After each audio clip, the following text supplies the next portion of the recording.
Have you ever felt butterflies in your stomach when you're nervous or anxious or stressed? That's not a coincidence. That is your mind-gut connection in action. There's only one place where there's no pain, there's no stress, and no anxiety, and that is in the present.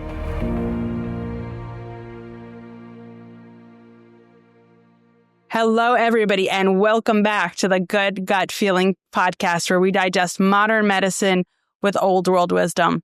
I am Dr. Alexandra Shestina, and I am your host for this weekly podcast, and I'm so excited for today's topic.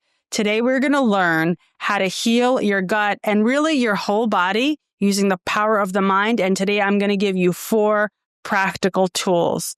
They're simple, not easy, but you can incorporate them today to start healing. There's only one place where there's no pain, there's no stress, and no anxiety, and that is in the present. Because let's think about it for a second. Let's dissect this. Where is all our anxiety located? It's usually worry about the future. Where is depression usually coming from? Guilt from the past.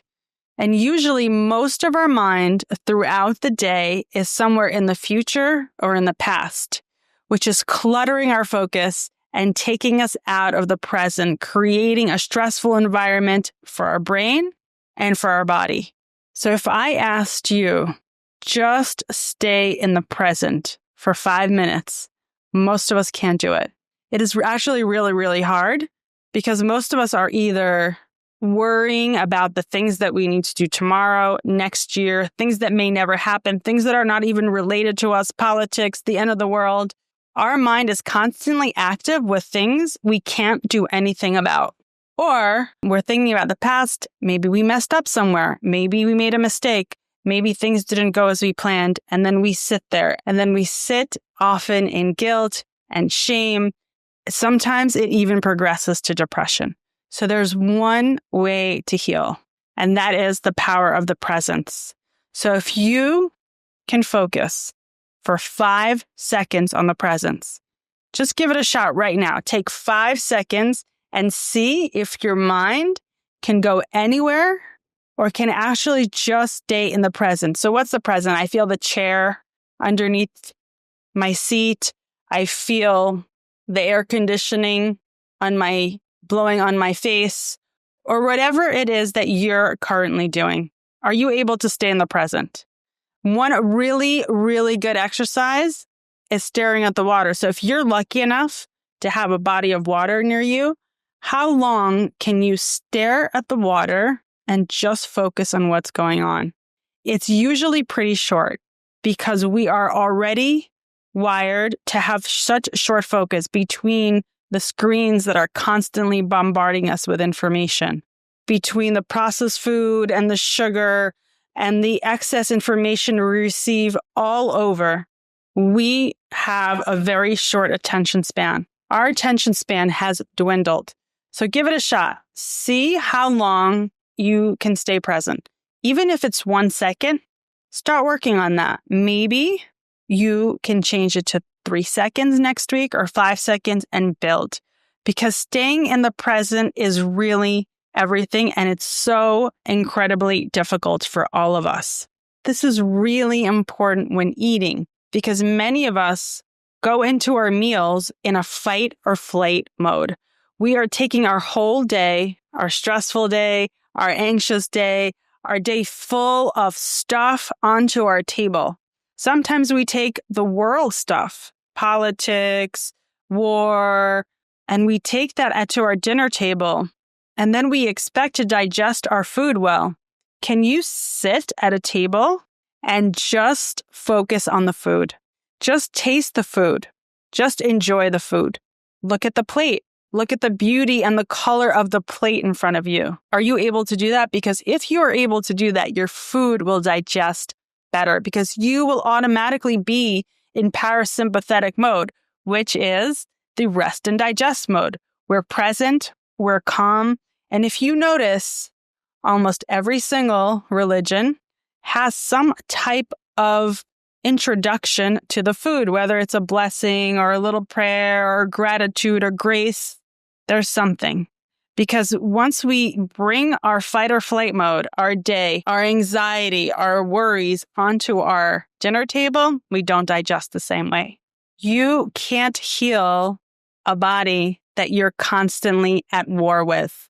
My number two top way to heal your gut through the power of your mind is through acceptance. And it's not about giving up. Giving up and acceptance are two very, very different things. There are some people who fight their body, meaning they have a problem, they have pain, they have dysfunction, and they are dedicated to finding a solution. And sometimes finding the solution and thinking about the problem makes everything worse because now we're focusing on the problem. And anywhere that our focus goes, it grows. So if I am focused on something, I give it energy. I feed it. I feed the beast. I could feed something good. I could focus on the good. I could focus on gratitude. That brings me blessings. I could focus on the negativity and that grows as well. So many times we may have a problem, sometimes a small problem, sometimes a big problem, but then we think about it and we worry about it and we inject a lot of energy into this problem and it grows and it grows and it grows. And now we're focused on the fight. How do I find a solution? That's stressful. That's time consuming. But you know what? Yes, finding a solution is good. But there's one point where we just have to say, I accept my current state. It doesn't mean I need to stay there. But the first part is acceptance, is being okay with where I am. And that allows me to really be in a better place. It seems like a contradiction, but the truth is it's the first step in healing. What can you do to start accepting?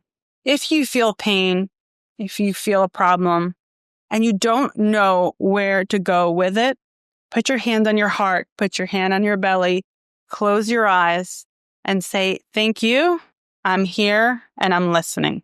Because after all, symptoms are the body's language. So I'm speaking English, but my body speaks symptoms.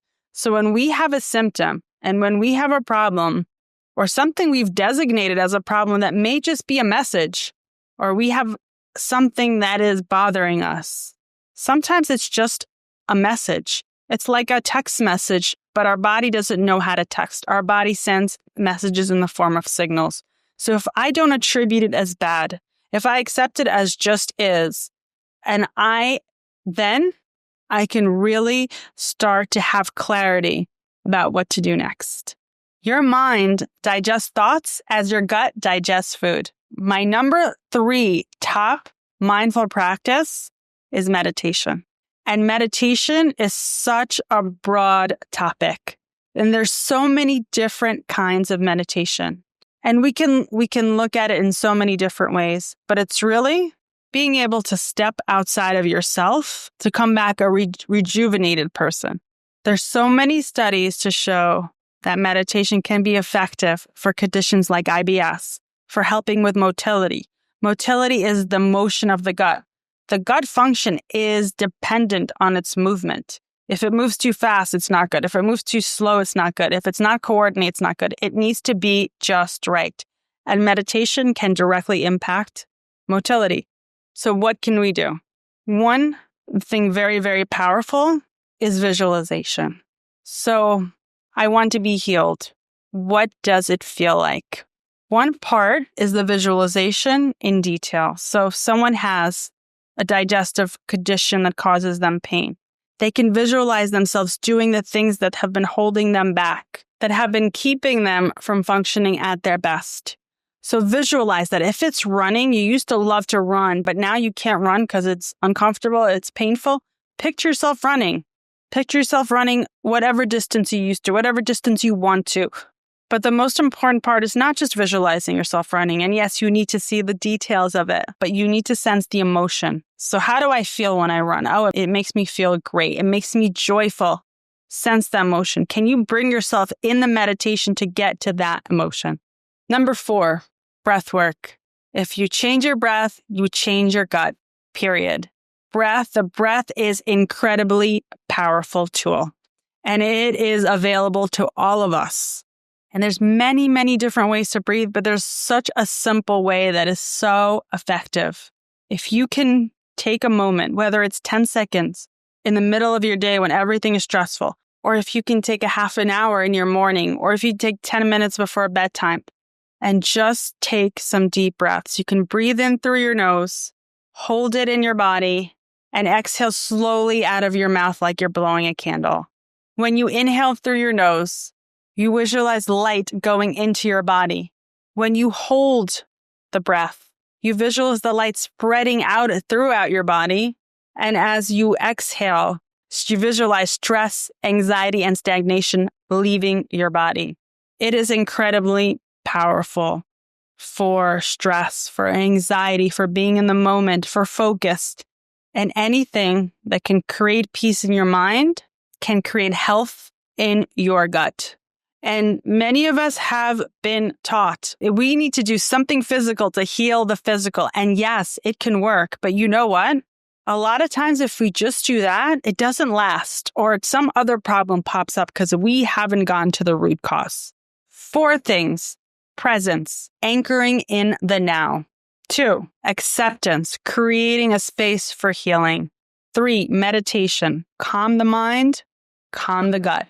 4, breathwork, regulate your nervous system instantly. You don't have to fight your way out of healing. You can breathe your way out. So try one of these for 7 days and see where it takes you. Thank you for watching. If you've liked what you heard, please subscribe, share with your friends. We've got a whole lot more on wholegut.com. Stay healthy, stay gutsy, and I look forward to seeing you all next week.